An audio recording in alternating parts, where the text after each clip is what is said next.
matagumpay ang Philippine Women's Open debut ng Pinay tennis sensation na si Alex Ayala.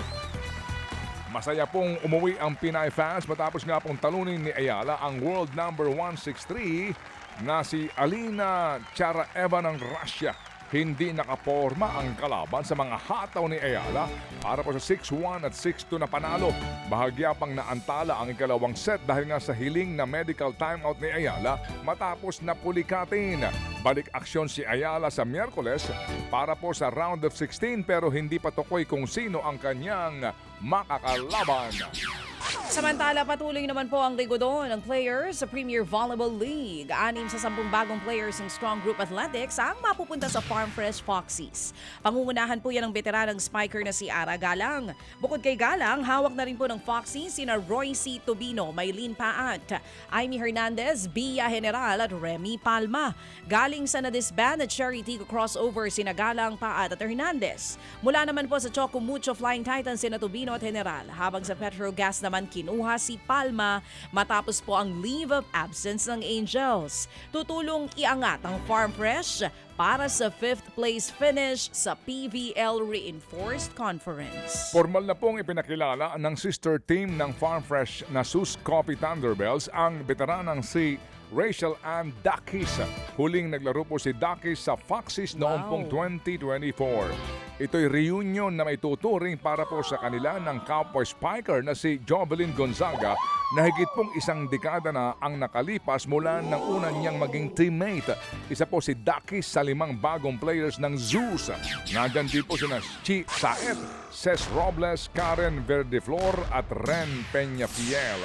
Galing po ang Thunderbells sa kanila pong kauna-unahang finals appearance noong pong Reinforced Conference. Nang hinayang naman daw si TNT tropang 5G guard Ray ng Batak sa pagkatalo ng Kupunano ang Game 3 ng PBA Philippine Cup Finals. Masakit daw sa kalooban ng pagkabigo lalo't lamang ang TNT sa huling minuto ng laban. Ipinasok ni ng Batak ang panlamang na 3 sa nalalabing 1 minute and 17 seconds ang laro. Pero kumamada ng 7 sunod-sunod na punto si San Miguel Beermen guard CJ Perez para maagaw po ng defending champions ang panalo.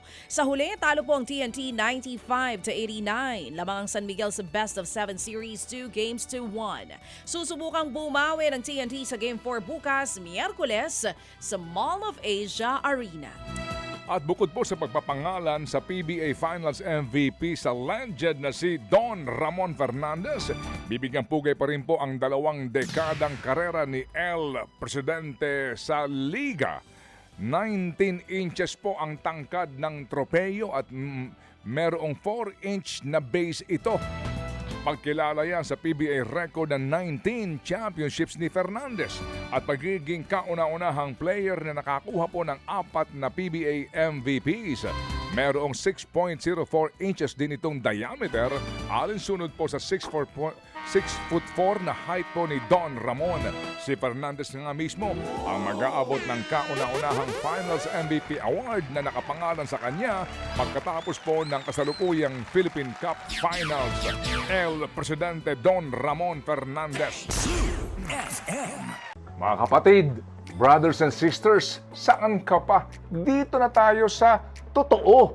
Dito na tayo sa True FM. Mga kapatid, mag-subscribe and follow po kayo sa social media accounts ng True Network PH. Yan po kami, hanapin nyo lang True Network PH, Facebook, Instagram, YouTube, TikTok, and podcast.